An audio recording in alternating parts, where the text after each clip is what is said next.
Saudações, sejam todos muito bem-vindos a este canal Mindália Televisão, que diariamente partilha para o mundo inteiro, sobretudo para as pessoas que se comunicam na língua portuguesa, conhecimentos e informações que promovem ou ajudam a promover uma nova consciência para a humanidade. Se está por aqui, sabe que temos temas relacionados com espiritualidade, saúde holística, mistério, autoconhecimento, educação. Temos aqui, efetivamente, temas muito importantes, ou que por aqui consideramos importantes, que trazem uma nova consciência, uma consciência diferente para a humanidade, e por isso aqui a nossa missão. Dizer-vos que hoje temos como convidado uma das primeiras pessoas, acho eu, ele já nos vai confirmar tudo, a trazer aqui as constelações familiares para o nosso país, em Portugal. Temos o Joaquim Marujo, e vamos falar sobre um tema muito interessante e específico, em concreto, relacionado com as constelações familiares, que é a bipolaridade.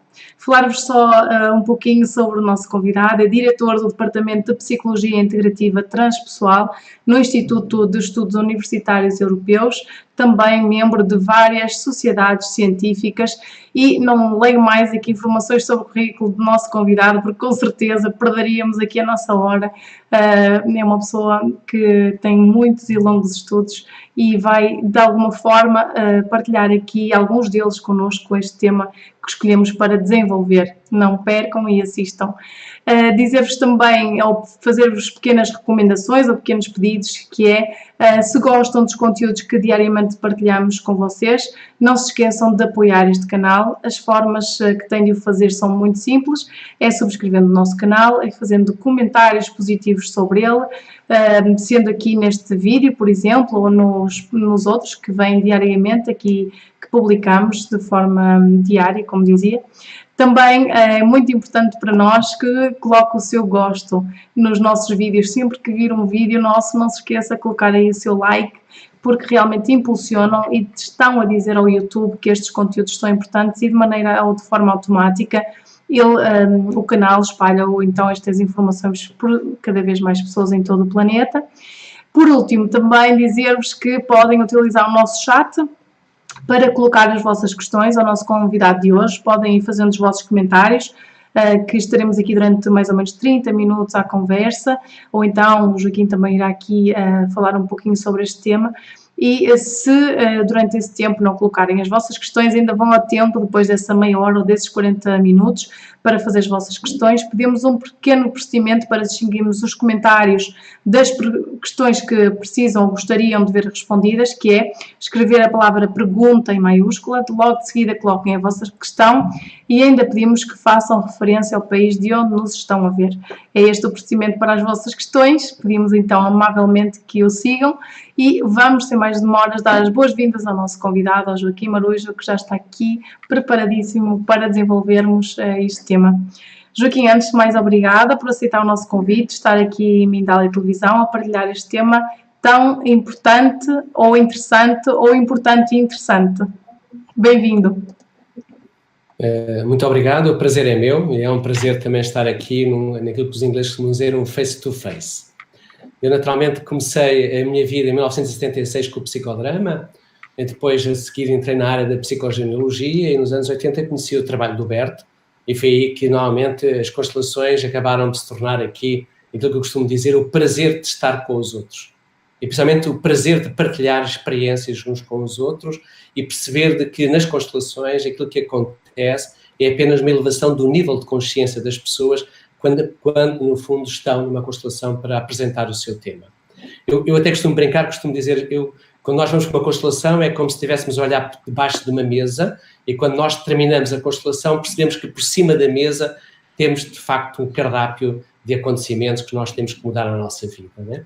Naturalmente que a constelação não é a solução para tudo, a constelação é apenas mais um caminho para que possamos caminhar a nossa própria vida, não é? E aquilo que é importante para mim, em termos de nós, antes de começar a falar das constelações, é nós percebermos o que é o ser humano. Ou seja, aquilo que nós somos, nós esquecemos muito da nossa corporalidade, né? E esta corporalidade, eu acho imensa piada ao Fernando Pessoa, porque ele dizia que a vida é uma viagem. E é uma viagem experimental. É uma viagem que o espírito faz através da matéria. E então, se o espírito viaja na matéria, é nele que nós vivemos. Ou seja, o espírito vive nesta própria matéria que é o corpo, né? E por isso, antes de nós chegarmos a esta vida, o que é que acontece? Nós estamos no lugar do éter, a nossa alma estará nesse lugar do éter, e antes disso também gostaria aqui de explicar o que é a alma, né? Porque é muito interessante, porque a alma vem do grego, quer dizer psique. E por isso que eu até costumo dizer muitas vezes no ar de brincadeira de que o psicoterapeuta às vezes esquece da terminologia grega da palavra psicoterapeution, porque psico quer dizer alma, teros quer dizer nós, Pétion quer dizer Deus. Ou seja, é com a ajuda de Deus que nós retiramos os nós da alma das pessoas que estão a adoecer. E a constelação permite exatamente isso, né? Que a gente possa, de facto, perceber de que a doença não é nunca um mal a combater. É uma oportunidade para sabermos cada vez mais quem nós somos. Ou seja, nós temos que olhar para a doença, é o espelho que nos mostra exatamente nesse preciso momento e simultaneamente o nosso processo de evolução. Ou seja, pegando aquilo um pouco desta travessia, desta viagem experimental do Fernando Pessoa, eu digo num ar, às vezes sério, um ar de brincadeira, que a doença representa apenas uma travessia espiritual na nossa vida. E daí que, muitas vezes, o que é que se passa com a bipolaridade, que é um tema que nós vamos desenvolver, a bipolaridade transforma-se numa prisão dentro do próprio corpo. Ou seja, a pessoa não encontra a alma dentro deste corpo e muitas vezes ele também não habita dentro deste corpo e por isso ele não consegue dar um significado às vivências que ele tem, às vivências emocionais, à história da sua vida e por isso ele adoece. E depois ele precisa de, no fundo, caminhar para o seu interior para encontrar a sua própria alma, para encontrar o seu próprio caminho. E por isso voltamos àquilo que eu estava a dizer. Neste mundo do éter, a minha alma, onde é que ele está? Ele está preparado para nascer. E quando ele está preparado para nascer, eu não tenho dúvidas de que haverá uma bicha muito grande em que as pessoas estão a dizer eu não quero este corpo, eu não gosto deste corpo é muito feio, eu queria outro corpo, né? Eu costumo dizer, eu também gostaria de ser mais espadaúdo, ter olhos azuis, né? E áreas no fim. Mas não, foi este corpo que eu vivi, é neste corpo que eu tenho que o respeitar, é este corpo que eu tenho que preservar, porque é este corpo de que eu vou encontrar todas as respostas para a minha saúde. Depois, o que é que acontece, né? Eu tenho uma alma que é a minha consciência. E esta alma, também é preciso nós percebermos esta alma, porque eu lembro, a maior parte, se calhar, das pessoas que nos vão ouvir não tem esta consciência. Eu sou o tempo do Barnard, que fez uma operação ao coração, que era colocar um coração artificial, e houve uma disputa muito grande a nível da igreja, na comunidade científica, porque a alma vivia dentro do coração. E foi interessantíssimo porque houve muitos debates, né? E então, o que é que aconteceu nesse preciso momento? Acontecia cada vez que nós morríamos, os médicos diziam que nós estávamos clinicamente mortos quando o coração deixava de bater. E, naturalmente, que muitas pessoas levantavam-se do caixão ou então da morgue porque ainda estavam vivos, né? Então, em Harvard, juntou-se um conjunto de especialistas para fazer o quê? Para dizer a alma saiu do corpo, saiu do coração e agora, quando é que nós estamos mortos? Quando temos uma linha isoelétrica cerebral. O que é, para mim, muito interessante é que as pessoas colocaram a alma dentro da glândula pineal. Ou seja, a alma vivia num coração grande, agora vive numa coisinha muito pequena que tem meio centímetro. Está tudo enganado. A alma não está dentro do nosso corpo. A alma está fora do nosso corpo. E é assim que nós temos que ver também nas constelações onde é que está a nossa alma. Está nos campos mórficos. E por isso, eu tenho este corpo e quando eu nasço, que é uma coisa que nós vamos falar daqui um bocado por causa da bipolaridade, a primeira coisa que eu faço é inspirar. E inspirar em sânscrito quer dizer spiritus, quer dizer espiritualidade. E a última coisa que eu faço com a vida é voltar a dar este respirar a quem me deu, que no fundo será a Deus, ou será uma inteligência superior, ou será a própria natureza. Estás a ver? E por isso nós temos um corpo, um espírito e uma alma. O que é importante? É que as pessoas possam perceber que a alma, o corpo e a família têm muitas feridas. Muitas feridas foram reprimidas, foram bloqueadas, foram esquecidas. Mas estas memórias voltam sempre, cada vez que nós queremos dar uma ordem, queremos dar o amor a todos os nossos antepassados que foram rejeitados, antepassados que não foram aceitos, antepassados que, no fundo, não tiveram lugar do amor dentro de uma família. E é nessa ocasião de que nós temos que colocar esta ordem. E é interessante nós podemos perceber, principalmente, que a bipolaridade é uma ferida da alma. E na prática que eu tenho das constelações, e mesmo na prática clínica, eu sei sempre de que o sintoma é a presença de uma ausência. Quem se foi o familiar que não foi aceito? Quem foi o familiar que foi rejeitado? Quem foi o familiar que é, por exemplo, um filho ilegítimo? Ou então, muitas vezes, que crianças abortadas é que houve, que crianças que, no fundo, enlouqueceram e a família os rejeitou completamente. Então, esta presença de ausência que nós temos na prática terapêutica, eu sei que a ausência é sempre dolorosa. Ela tem que ser reconhecida, ela tem que ser integrada. Vejam o filme do Cocô para perceber isto muito bem. Então, qual é a função do sintoma? A função do sintoma é apenas um. É recordar que falta algo ou que falta alguém que não está dentro da ordem do amor da família. E por qualquer razão, para se manter o equilíbrio na família, algum membro da família, de uma atitude muito inconsciente, vai assumir esta carga, vai assumir este peso. Através de quê? Através do sintoma, que se vai se manifestar aonde? Na doença, pode-se manifestar nas perdas constantes e permanentes, e muitas vezes vai se manifestar na própria dor. E é aqui que o constelador muitas vezes tem que constelar também. Né? E por isso é interessante que, por exemplo, nesta bipolaridade, é como se as pessoas vivessem sem fé. Quando vivemos sem fé, temos uma face maníaca. Ou então é como se as pessoas estivessem numa noite escura, que é a área da melancolia. Então percebe-se que desesperadamente a ansiedade surge nas pessoas na bipolaridade. E por conseguinte ele não tem conexão com o seu interior. Ele perdeu o seu interior. E esse ser, que é esta pessoa que no fundo sofre, ele quer resgatar o seu interior. Este interior que ele esconde num antepassado que já faleceu, num antepassado que não foi reconhecido. Ou seja, no corpo, o que é que nós vamos ter? Este espaço que é um espaço genealógico. Este espaço genealógico é o mundo que nós temos que constelar. No fundo, temos que constelar esta esfera parental. Então, nós podemos perceber que na bipolaridade há um poço da vacuidade do tempo. E esta vacuidade do tempo, o que é que é? É uma coisa muito simples, né? É que nós não encontramos no nosso interior o familiar que foi ferido, o familiar que foi rejeitado. E então, nós, sem questionarmos, pagamos uma dívida enorme, que é querer assumir no nosso corpo o familiar que se perdeu. Isto é um tributo indispensável que nós fazemos para dar reconhecimento e dar um lugar à pessoa que foi excluída. No fundo, nós pertencemos a uma tribo parental que foi excluída da família. É no aqui e no agora que nós vamos à procura onde estão os elos perdidos. Quem é que nós temos que resgatar na nossa família? E é aqui que verdadeiramente começa uma constelação. Então, voltamos então novamente a olhar para a sociedade onde é que nós estamos. Né? O que é que está a passar muitas vezes? É que, por educação, nós olhamos, no fundo, para a doença como se tudo estivesse fora de nós. Ou seja, nós olhamos para fora à procura de quê? De problemas. Então nós dizemos que os micróbios é que nos fazem a doença. E olhar para fora não resolve nada. É tempo de olhar para dentro. É tempo de perceber o que se passa dentro do meu corpo. E este é que é o desafio. E as pessoas esquecem-se de perceber que o corpo fala. Se eu olhar para o interior do meu corpo, o que é que ele tem? Tem vibrações, tem sons, tem às vezes silêncios enormíssimos. Isso são muitas instruções. E por isso qualquer sintoma físico que surja, o que é que isso quer dizer? É sinal de um desalinhamento.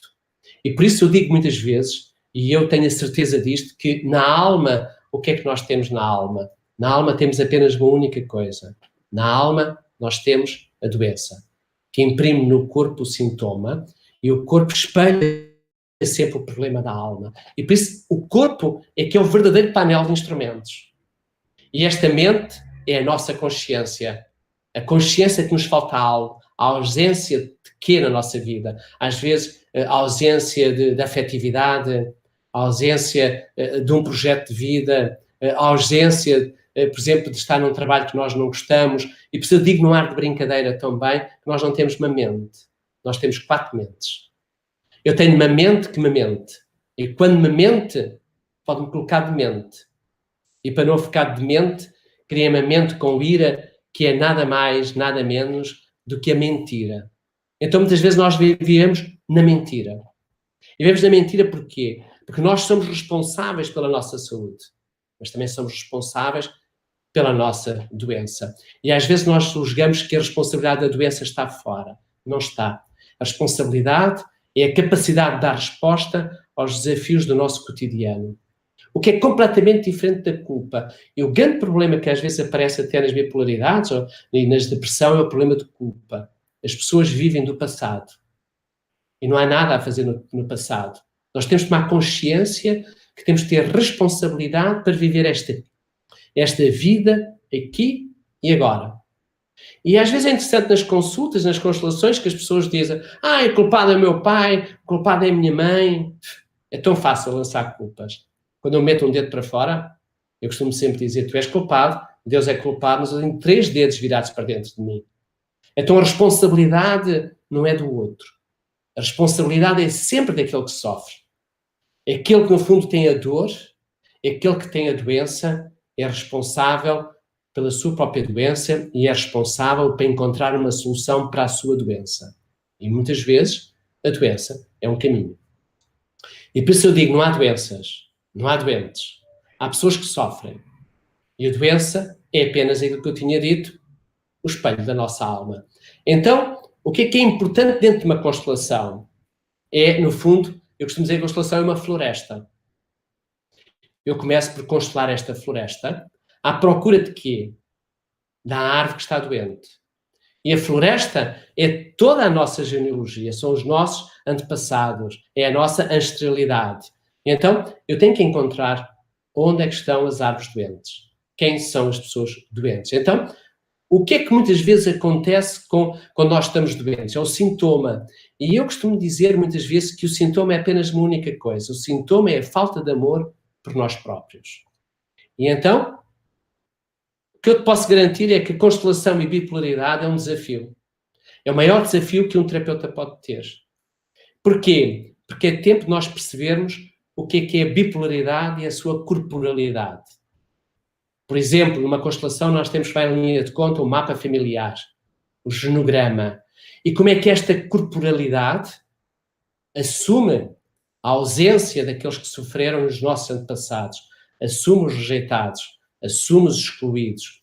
Então, há um tecido narrativo da bipolaridade que se tece no nosso corpo e na matriz familiar. Então, a corporalidade guarda sempre a memória da nossa ancestralidade. A família está no nosso corpo. Ou seja, é como se a família tivesse uma morada da nossa identidade dentro do nosso corpo. Que é uma das coisas que me preocupa muitas vezes até nas constelações, são, por exemplo, as tatuagens. Eu tenho constelado muitas vezes as tatuagens. Eu costumo dizer que quem tem uma tatuagem coloca os excluídos da família no seu próprio corpo. Ele está a colocar a identidade dos excluídos no seu próprio corpo. Então, o que é importante? É importante trabalhar a doença. E por isso, a bipolaridade nasce de uma matriz familiar sempre, que se projeta materialmente na nossa biologia corporal, tornando um corpo que é um corpo físico, é uma anatomia, uma dinâmica da nossa arquitetura, de todas as nossas emoções. E por isso, nós temos que saber viver as nossas vivências. E constelar, de facto, a bipolaridade urge que os terapeutas tenham a noção exata do que é uma perturbação mental. Normalmente o que é que as pessoas fazem? Vão ao DSM-5, que é o Manual de Diagnóstico e de Estatística das Perturbações Mentais, e vão à procura do que é uma bipolaridade. Eu costumo sempre dizer que a doença não é importante. Dê-me o sintoma. Eu com o sintoma sei o que é de fazer, porque é a ausência de um familiar que está na nossa corporalidade. A doença eu não sei. Então, quando nós olhamos, por exemplo, para a bipolaridade, a conclusões é que nós chegamos. Por exemplo, a prevalência é maior nas mulheres do que nos homens. E porquê que é maior? Porque o início da bipolaridade está sempre na dissociação cognitiva, na dissociação da personalidade, tem a ver com os traumas. Entre os homens e as mulheres, quem são os mais traumatizados? Naturalmente que as mulheres. A violência doméstica, a forma como é que são tratadas no emprego, muitas vezes em casa se privilegia o menino em detrimento da menina. Por exemplo, um dos casos que muito falado, a pedofilia, por exemplo, os abusos sexuais. Então, é natural que as mulheres tenham uma maior prevalência nesta bipolaridade. E por isso, naturalmente, também, aqui uma coisa interessante, é que na infância são os rapazes que no fundo, têm mais problemas nesta bipolaridade. Qual é a média que surge? Pelo menos em termos estatísticos. Entre os 19 anos e os 25 anos. E ela começa, por norma, nos 14 anos. Então, é interessantíssimo porque as crianças pequenas normalmente não se conseguem expressar acerca da sua bipolaridade porque não sabem falar sobre ela. Estás a ver? Então, eu acho piada porque as pessoas, às vezes, há dias, eu estava no carro, ligaram-me, sabe, ao seu professor, eu tenho um POC. E eu, naturalmente, sei o que é um POC, né? Porque é uma perturbação obsessiva compulsiva. E eu disse, tem um POC? Olha, e o que é que isto é, não é? E a partir daqui, a pessoa disse, é que eu tenho a mania das limpezas, né? Você tem mania das limpezas? Sim, porque eu não consigo abrir a porta de casa, eu não consigo, a minha mãe é que tem que lavar a louça, ou seja, ela começou a falar das suas manias. E, por conseguinte, eu digo sempre que muitas vezes as opções são pensamentos repetitivos e que são persistentes, e é grave às vezes, porque esses pensamentos poderão ser, por exemplo, pensamentos de violência, de querer esfaquear alguém, por exemplo.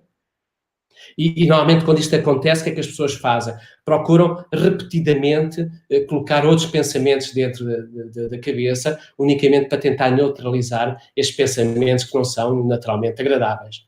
As compulsões muitas vezes são muito complicadas, são apenas rituais. Nós temos rituais, por exemplo, que é aquilo que aparece mais vezes, da limpeza, de lavar as mãos várias vezes, né? E isso é uma obsessão da contaminação. Em termos constelativos, quem é que foi contaminado na nossa ancestralidade? Quem foi? Isto é que é interessante nós percebermos. Simultaneamente, também, vejam, alguém que tem a mania das limpezas, normalmente o que é que se passa? Não recebem visitas em casa, não podem trabalhar, não vão a restaurantes. Por exemplo, há dias eu vinha no avião e alguém que estava a colocar o cinto com luvas. Eu achei imensa piada, porque olhei-se com luvas. E ele disse, sabe, é que eu tenho medo dos micróbios. E por isso, eu acho que isso é muito complicado alguém fazer uma viagem dentro de um avião, porque é a zona mais suja que existe, de facto, é um avião. Não há nada limpo dentro do avião. Onde nós colocamos o tabuleiro da comida, meu Deus, se nós fôssemos ver a quantidade de micróbios que há ali, e eles não matam ninguém, no fundo, eles também estão em viagem, não? Mas temos rituais complicados, temos rituais sexuais, por exemplo. Temos muitas vezes rituais muito religiosos, rituais de violência, rituais de acumulação. Por exemplo, as mulheres às vezes têm o ritual da tricofilomania, que é tirar os pelinhos todos da síntese pública com uma pinça e perdem horas nisto, ou então do bigode, estás a ver? Temos rituais de corte, né? E às vezes as pessoas esquecem-se de que a bipolaridade pode ser muito complicada. Há um caso interessantíssimo dentro da bipolaridade, que é uma pessoa que é apanhada a roubar um supermercado às 6 horas da manhã. E quando ele é apanhado a roubar, ele rouba, mas o que ele tem não é uma espingarda nem uma pistola, ele tem apenas uma arma de brincar. E quando chega à esquadra, o polícia, que era um homem inteligente, começou por perceber que naquele dia, sempre naquele dia, àquela hora, havia alguém que assaltava um supermercado às 6 horas da manhã. Todos os anos isto acontecia. Então ele perguntou à pessoa que tinha sido apanhada se por acaso era ele que fazia exatamente estes assaltos. Ele disse, sim, eu faço isto há 10 anos. Mas não sei porquê. Eu sei que me levanto de manhã, nesta data exata, neste dia exato, às 6 horas da manhã, eu assalto um supermercado. E o polícia achou isto interessante, né? E o que é que ele fez? Chamou um psicólogo para tentar perceber o que é que se passava com este homem que há 10 anos, àquela hora da manhã, naquele dia exato, naquele mês exato, assaltava um supermercado. O psicólogo, a primeira coisa que lhe pergunta é o que é que lhe aconteceu nesse dia e essa hora.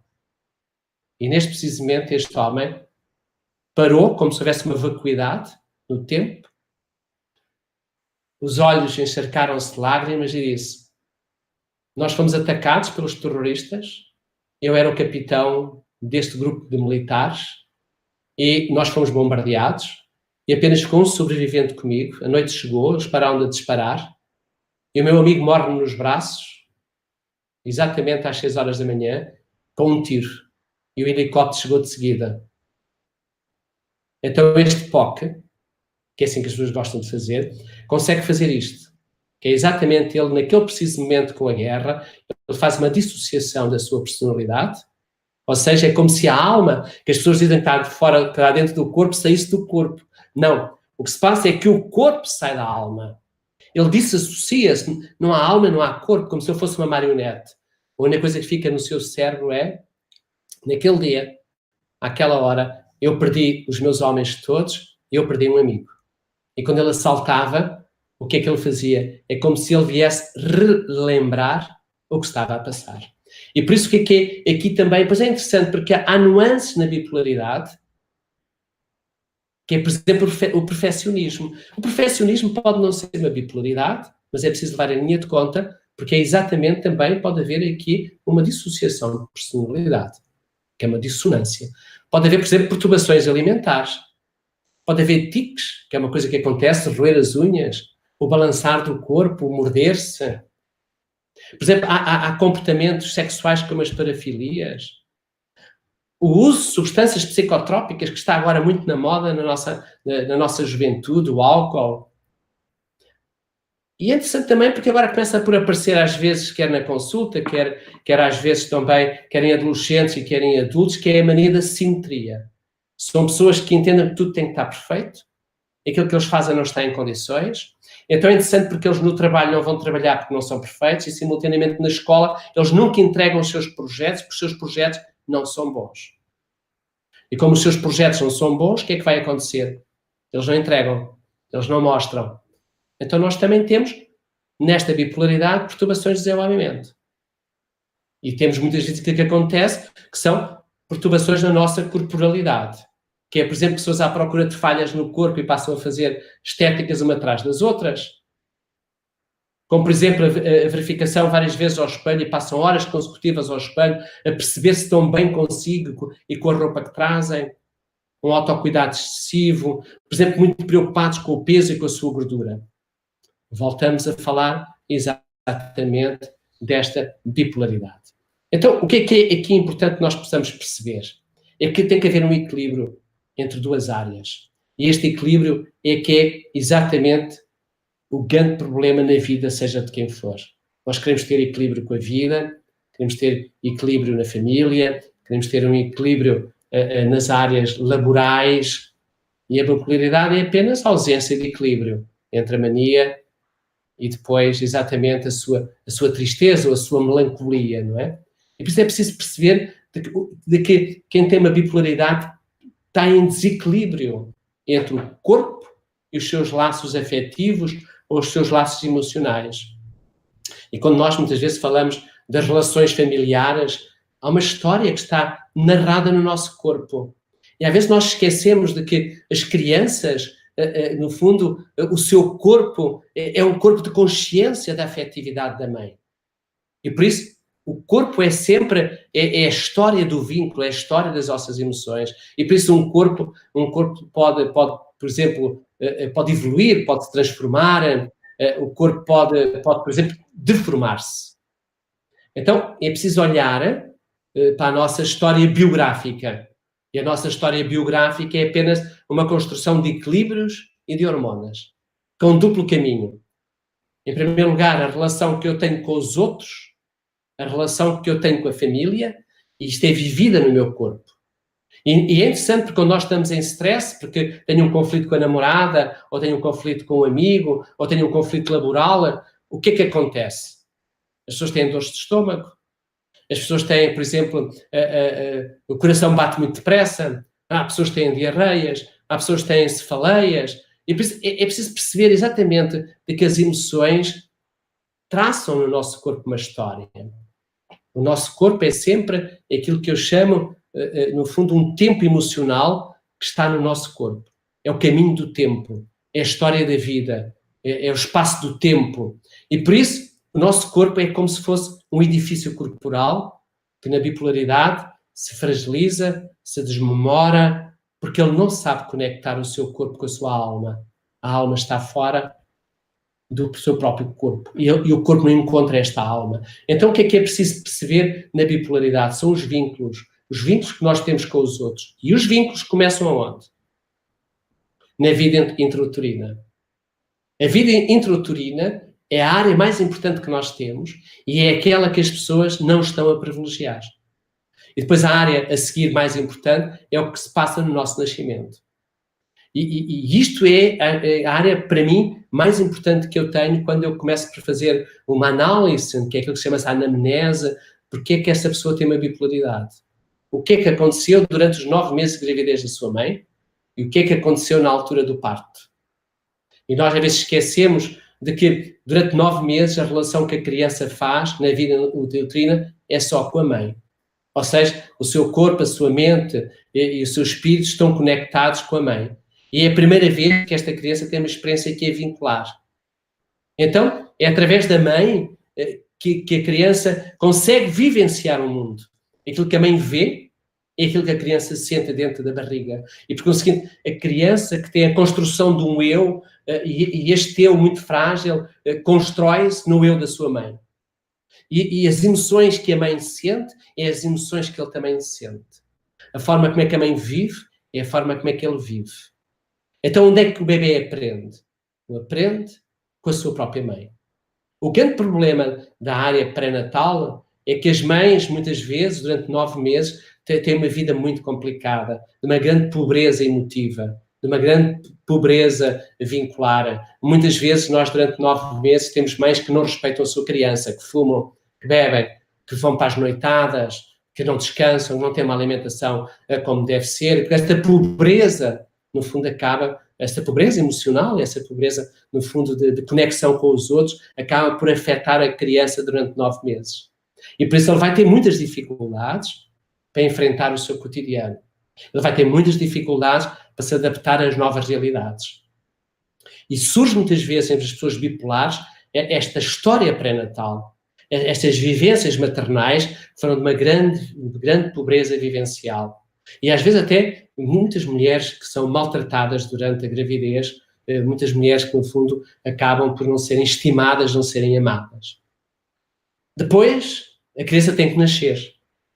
Se nós quisermos ver, e é também, para mim é algo que me espanta imenso, né? Porque se eu olhar para o universo, se eu olhar para todas as estrelas e planetas que existem, qual é o único sítio onde não há nenhum micróbio? É dentro da barriga da mãe. Ou seja, naquele espaço uterino que é um spa para qualquer criança, pelo menos até aos 6 meses é um verdadeiro spa, depois o espaço torna-se apertado, não há nenhum micróbio. Como é que isso é possível, né? Os micróbios estão todos fora. É o único sítio também interessante em que a mãe comunica com o filho e comunica através de uma artéria e de uma veia, dando-lhe exatamente os nutrientes e dando naturalmente também toda a afetividade que tem através dos neurotransmissores, mas o filho não conecta com a mãe. É que está a dizer à mãe, eu não trago para dentro de ti as minhas vidas passadas. Eu vou começar uma nova vida contigo, minha mãe. E hoje em dia, aquilo que mais me preocupa é exatamente a altura do nascimento. Já não há partos naturais, já não há parteiras. O que nós temos é hospitais muito ascéticos e as mulheres não estão preparadas hoje para ter um parto, né? E esquecem-se de que o parto é uma coisa tão natural para uma mulher como comer. Para um homem aqui é normal ter um filho. Para uma mulher, não. A mulher tem filhos há 3 milhões de anos, pelo menos, desde que apareceu uma macaquita que tinha 1,20 m, que era uma Australopithecus afarense, chamada Lucy, né? Aí começa a humanidade. E as mulheres pariam com uma naturalidade muito normal. Estão a ver? Então, vamos àquilo que me interessa exatamente por causa da bipolaridade e antes de nós entrarmos depois nas constelações, está bem? É que, repara bem nisto. Hoje em dia, nós sabemos de que 30% das mulheres que entram no hospital fazem cesarianas, sem ser preciso. Mas os hospitais privados fazem 60%. Como, por exemplo, a episiotomia, que é a mania que alguns médicos têm de cortar a vagina com uma tesoura, eu posso-te garantir que os hospitais é uma média de 70%. Se tu olhares para a Dinamarca e lá fora, são 5% a 10%. Eu considero que há aqui uma incúria. Por exemplo, e não contando depois com aquilo que eu chamo os partos sem dor, onde as mulheres são anestesiadas com uma epidural. Será que isso não tem efeitos na criança? Tem que ter. Os neurotransmissores rapidamente entram na corrente sanguínea e entram no cérebro da criança. As crianças nascem por fórceps. As crianças que nascem por ventosas. Tudo isso que eu acabei de explicar provoca uma dissociação à criança e vai provocar a longo prazo aquilo que eu chamo a probabilidade de serem pessoas bipolares, com uma dissociação de personalidade. E agora repara, durante 9 meses, a criança teoricamente tem uma vida de paz e de segurança. E naturalmente, quando ele nasce, o que é que acontece? Olha, uma coisa giríssima, o obstetra. Ele aparece mascarado, como se fosse um ladrão, não é? Que vai sacar a criança daquele lugar escuro, daquele lugar quente, daquele bunker. Agarra-o pelos pés logo de seguida, estás a ver? E depois mostra-o, no fundo, como se fosse vitorioso. Vejam a minha presa, né? Que vai passar de mão em mão. Depois passa pela enfermeira, que vai aspirá-lo. Depois vem um médico que vai saber o nível a pegar, né? E depois, não contente com isto, quase no fim vai entregá-lo à mãe. Quando, muitas vezes, o mostra, antes de mostrar à mãe, porque ela está tão abatida numa cesariana, o grande rival daquele menino quem é? É o pai. Então mostra aquele pai que ele nunca viu na vida, né? Porque ele só conectou-se com a mãe. E às vezes lá vem a família toda, né, conversar com aquele menino que quer é paz. Nós estamos, de facto, a modelar aqui a vida de uma criança e às vezes é extremamente complicado. Depois não é só isso, sabes? Depois vem o corte do cordão umbilical, que é feito muito cedo. Cedo demais. E, por conseguinte, é neste período pré-natal e pós-natal que é vivido com muita dor para a criança. E este inconsciente da criança vai percebendo que a zona perinatal com mães que têm uma afetividade pobre e com este nascimento, que eles são indignos de ser amados. A primeira coisa que acontece é, eu não mereço ser amado. E depois também acontece muitas vezes, porque as mães também não são ensinadas para dar de mamar. Eu tenho mulheres que estão a dar de mamar e ver televisão. Estão a dar de mamar, como eu vejo que ela está na moda a mostrar os peitos, que eu sou uma boa mãe, dou de mamar, e depois estão ao telemóvel. Estás a ver? E por isso estas mães não estão a conectar-se com os filhos. Estas mães, os sentimentos que elas estão a ter é com a televisão. Às vezes estão a conversar com as amigas, né? E esquecem-se de estar ali uma criança a mamar. E por isso a criança começa a perceber que há uma certa hostilidade. Há uma certa ambivalência com esta mãe. A mãe é ambivalente. A mãe que ela deve sentir no corpo, a mãe não está lá. Então o que é que a criança sente? Amor e ódio. Atração e rejeição. Ou seja, da pessoa que ele mais quer. Então, a criança acaba por criar, dentro dele próprio, na sua corporalidade, algumas feridas. E por isso é que nós nascemos, principalmente, com algumas feridas complicadas. Né? E dentro da bipolaridade nós encontramos. Né? Nós temos a ferida da rejeição, só as mulheres é que rejeitam. A ferida do abandono, só os homens é que nos abandonam. Aos filhos ou às mulheres. A injustiça, a traição, a humilhação. Então, cuidar dos outros nem se fala. Essa é que é a grande ferida, que é a codependência. As pessoas só cuidam dos outros, não sabem cuidar de si. Então, qual é a consequência para esta criança quando é adulta, quando ele vai vivendo durante anos esta relação amor-ódio, atração, rejeição, alegria, tristeza, que vai dar direito a quê? Mania, depressão. Tudo é branco ou tudo é preto. E esta bipolaridade transforma-se em quê? Em emoções que não são equilibradas, que não são harmoniosas. Então surge a bipolaridade. Ou seja, o não é aquilo mais interessante que há, é o não. O não é organizador da nossa personalidade. E hoje em dia as mães não sabem dizer não às crianças. E depois elas ficam hiperativas. Porque elas não sabem quais são os limites. Mas a criança é interessante porque a criança tem nãos muito importantes. O 8º mês dele diz não vai para o colo de ninguém. Ele chora, não quer. Tem medo, as pessoas não querem ir. É uma forma de se afirmar. E repara, quando nós queremos dar comida a uma criança, o que é que ele faz? Cerra a boca, fecha, diz não, abana a cabeça de um lado para o outro, não quer. O que é que ele está a fazer? Ele está a fazer uma coisa muito importante, que é dizer, eu tenho identidade. Mas este não na criança é uma aventura. É um risco. Ele pode abrir brechas. Ele pode fazer separações. Porque o não que estabelece a fronteira da criança e os outros, às vezes a família não entende isto. Então a criança começa por aprender na sua bipolaridade que não pode dizer não. Porque ser não implica ser rejeitado. O não implica perder o amor. Então a criança tem uma resposta de duplo sentido. Por um lado, ele não consegue integrar, no fundo, as emoções da bipolaridade da mãe. Estás a ver? E agora, aquilo que eu queria que fosse muito interessante que nós pudéssemos falar, assim muito rapidamente, antes de qualquer questão, é o que é que acontece exatamente na altura do parto. É que qualquer ser humano, hoje em dia, tem duas zonas. A primeira zona é, nós temos um cérebro novo. Pensamos que temos um cérebro novo, que é o neocórtex, né? Esse neocórtex, que é a zona da reflexão, que é a zona da abstração, que tem o lobo direito e o lobo esquerdo, tem 80 milhões de anos. Não serve para nada no parto. Porque um parto é feito com o sistema límbico. Um sistema límbico qualquer mamífero tem. E um sistema límbico do nosso sistema límbico tem 310 milhões de anos. Então, o que é que o sistema límbico tem? As emoções. Não há nenhuma emoção no sistema racional. Só no sistema, nesse cérebro primitivo. As emoções, os instintos e as hormonas. Então, quais são as hormonas que existem exatamente importantes para um parto?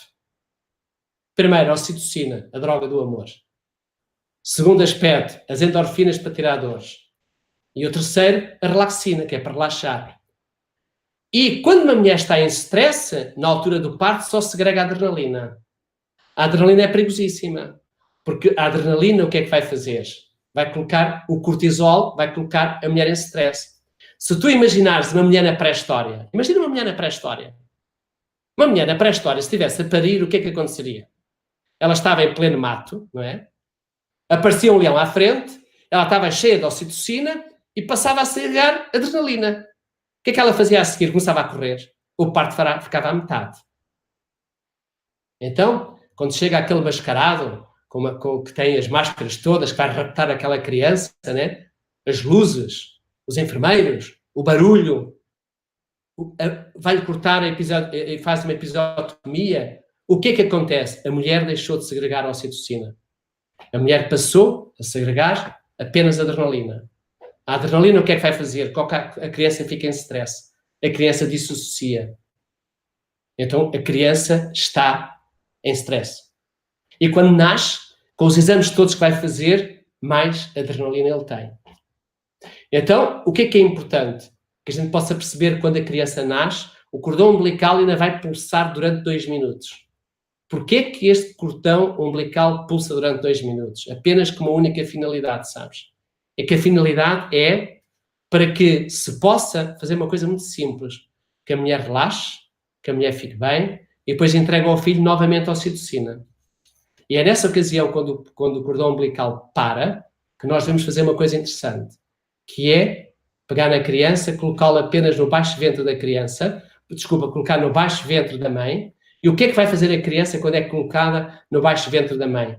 Vai subir pela mãe em cima, porque ela é um macaquito pequeno, e se tu colocar os 2 dedos, ele até caminha, né? Até se agarra, né? Ele vai à procura da boa mama. Ele vai à procura da mama que tem o colostro ideal para ele. Não é aquilo que a mãe quer, não é aquilo que o médico quer, é aquilo que ele entende que é magnífico para ele. E é aqui que é importante que a gente possa perceber que a maior parte das bipolaridades acontece exatamente no pré-natal e dentro do pós-natal. Fiz aqui um pequeno enquadramento, estás a ver, em relação às corporalidades, né?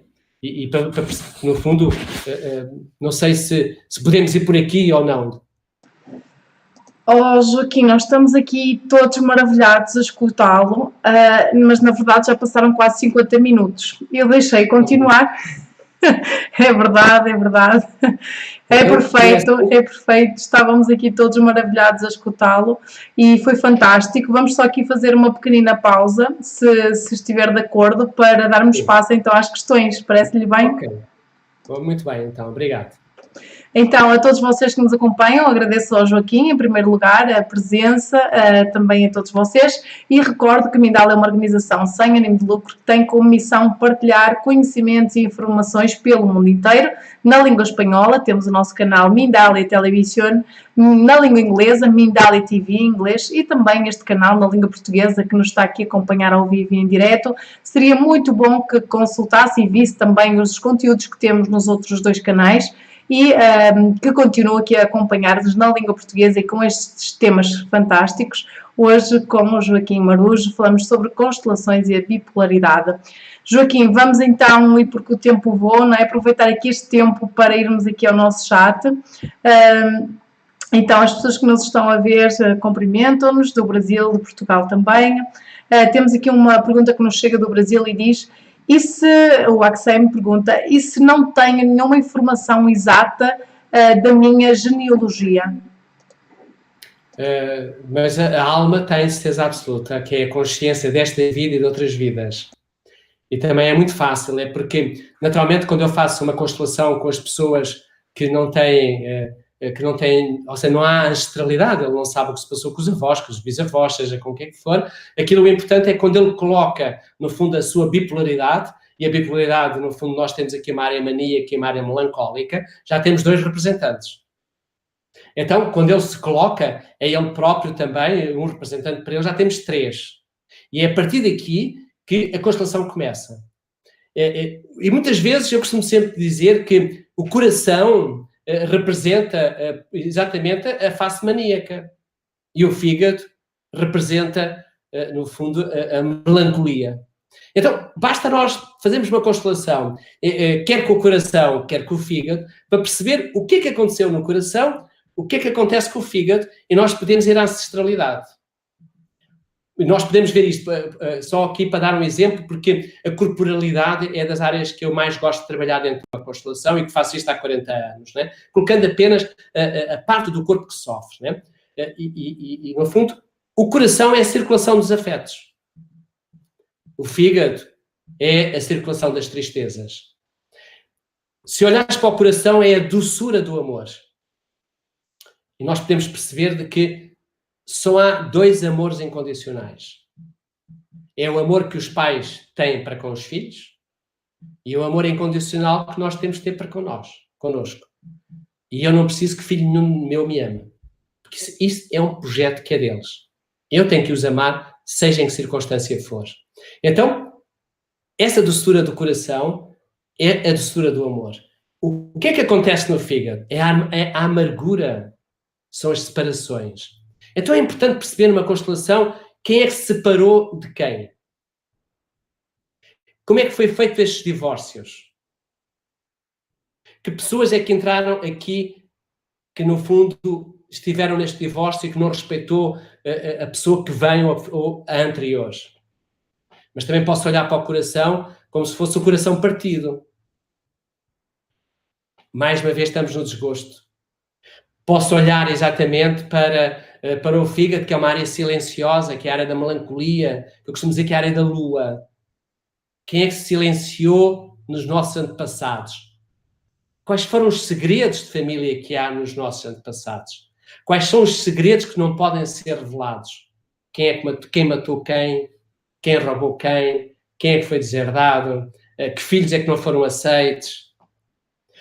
Podemos também ver o coração como um sacrifício amoroso. Quem é que se sacrificou pelos seus filhos, que os filhos de facto não reconheceram? Quem é que se sacrificou pelos netos, os netos não reconheceram?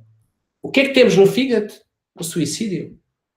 Quem é que se suicidou na família?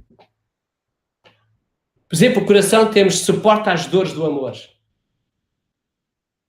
Quem foram as pessoas que aguentaram as heranças de família, fizeram com que não houvesse um divórcio, fizeram com que a família ficasse junta, que lutaram para que a família fosse feliz e que no fundo não foram reconhecidos. No fígado, o que é que temos?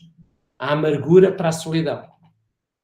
E por isso, nós podemos olhar aqui de uma forma muito simbólica, que é a circulação sanguínea. O que é que ele representa? Os afetos. A relação dos familiares. Representa a união. O coração, o que é que simboliza? Simboliza uma coisa muito simples. Os pais. As artérias, os filhos. As veias é a forma como é que os filhos estão com os pais. E os capilares, o que é? O intercâmbio que existe em toda a genealogia da família. E o sangue é a identidade da alma de família.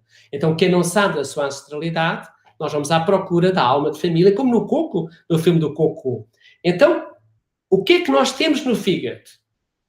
E isso, às vezes, nós não temos ancestralidade, mas a coesão, o fígado, temos uma coesão familiar, que muitas vezes significa o quê dentro de uma família? Doenças, desamores e laços afetivos que são muito venenosos.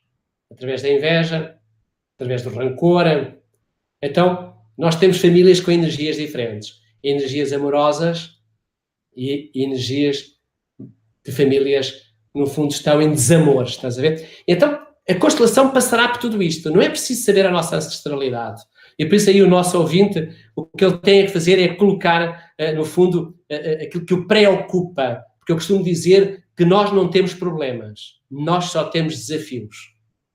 Os problemas podem ser insolúveis.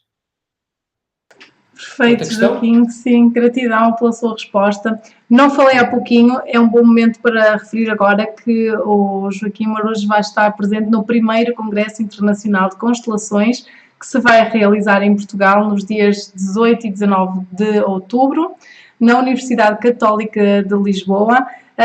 Não sei se vai falar sobre este tema, Joaquim. Quer-nos falar um pouquinho a importância de levar estes temas e trazer estes temas neste congresso e à sociedade? Em primeiro lugar, eu quero te agradecer, porque quando tu me perguntaste aquilo que eu gostaria de falar, normalmente eu gosto de falar, com 40 anos de prática, né, e com 67 anos de idade, só gosto de falar daquilo que eu não sei. Ou seja, daquilo que está mal explicado, daquilo que poucas pessoas escrevem, ou que poucas pessoas refletem, ou aquilo que raramente aparece numa constelação, que foi exatamente constelação e bipolaridade. E quando tu perguntaste o quê, eu disse, por que não? Porque quando tu falaste o que é que eu vou falar, pensei, eu e tu, homem e mulher, Sol e Lua. Sol, o coração, Lua, o fígado. E por isso não sei entre nós dois onde é que está o Sol e o coração. Ficamos a meio, é? E por isso disse constelação e bipolaridade. Aquilo que eu vou falar no Congresso foi o desafio que no fundo foi lançado. Eu preferia ter falado de outras temáticas como constelação e doença, ou constelação e no fundo aqui, qual é o meu lugar de pertença, e áreas assim que são bonitas a gente falar, estás a ver? Em que o discurso sai e flui. Mas não, vou falar de campos mórficos e dos campos morfogenéticos, que é onde é que toda a alma se entrelaça dentro de uma constelação. Eu quase que aposto contigo que neste precisamente nós estamos ligados almicamente. Apesar de tu estares em Penafiel e eu estar em Leiria, o que é que vai acontecer? A nossa alma está junta neste preciso momento. Então as nossas almas neste preciso momento estarão a namorar, e estarão a dizer, lembras-te outra vida? E aquilo foi giro, não foi? E naturalmente aqui as nossas almas têm segredos, né? É o que está a acontecer numa constelação. Falar sobre campos mórficos, que é a área mais importante de uma constelação, e quando muitas vezes eu pergunto a um constelador se ele sabe o que é, a maior parte não sabe. É de facto uma área trabalhada pelo Sheldrake, e principalmente os usos, os hábitos, os costumes de uma família. No fundo, toda a tradição de família são, no fundo, aquilo que eu lhe chamo, são aquele campo morfogenético que também vou falar. Isso vai ficar aqui, isso é o segredo, porque se eu vou dizer o que é que eu vou falar no Congresso, depois não tem lá ninguém, isso é como as telenovelas, né? Capítulo 1, né? Vou falar exatamente sobre campos mórficos e campos morfogenéticos, é isso que eu vou, no fundo, debater nesse Congresso. Perfeito, Joaquim, era só para fazermos aqui essa pontuação. As pessoas também, se quiserem saber mais sobre o Congresso, na descrição deste vídeo vão ter aí as informações. Portanto, todos vocês, se têm interesse nestes temas, não deixem de ver o site que tem aqui na descrição deste vídeo. Vejam os temas, os convidados, várias pessoas em diferentes áreas da sociedade.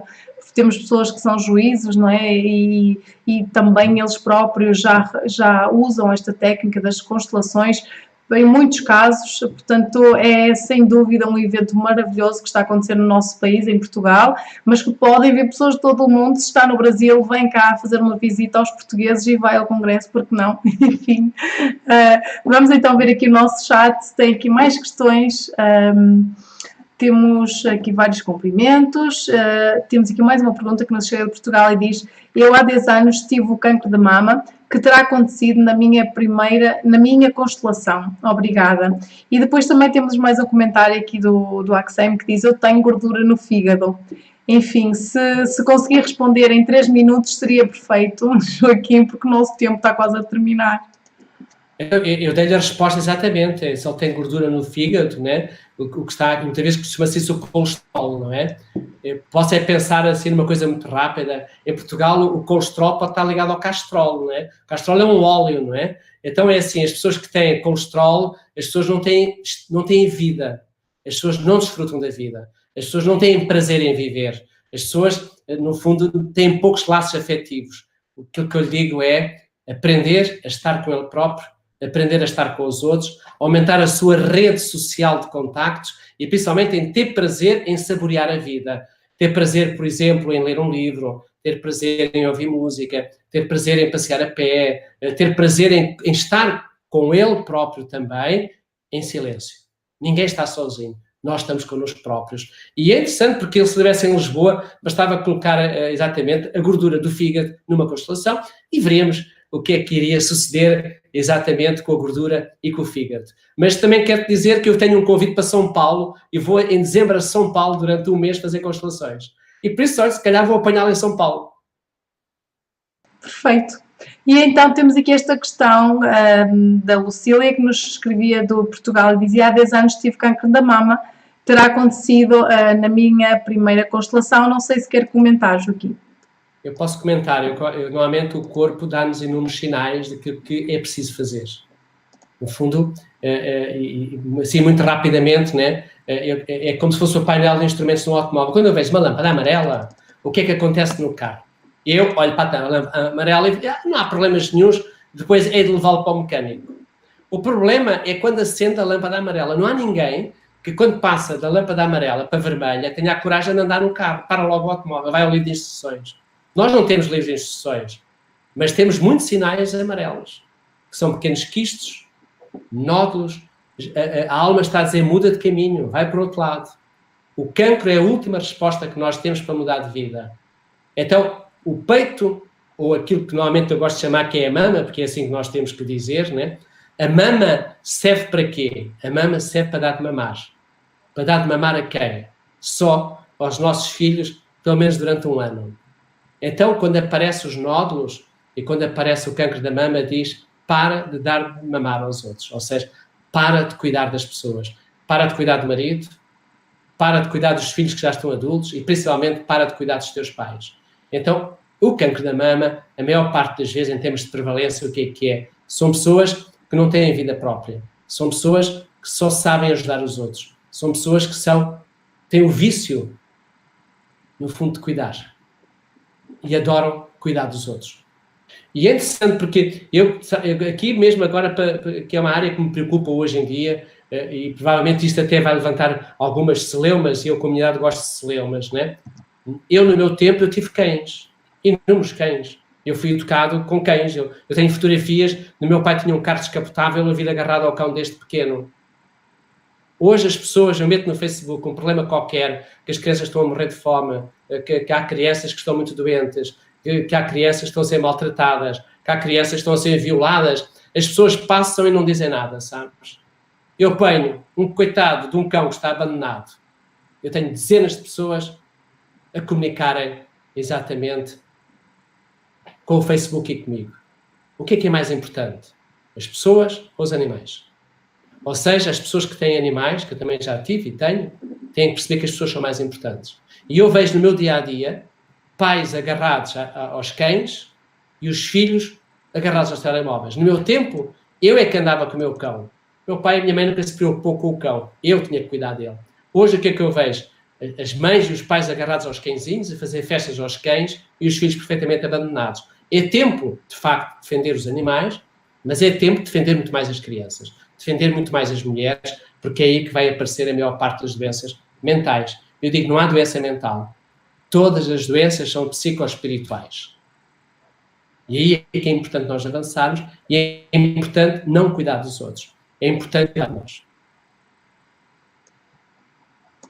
Bom, Joaquim, bem maravilhoso, tenho-lhe a dizer. Gratidão profunda por esta sua dádiva ao nosso canal e à humanidade e à vida. Eu é que agradeço imenso o convite que me foi feito. Tu és muito maravilhosa no contacto e puseste-me aqui muito à vontade e principalmente desde o primeiro contacto. Meus parabéns, felicidades para ti e principalmente para os teus descendentes, que eles sejam muito amados, mas com muitos nãos também.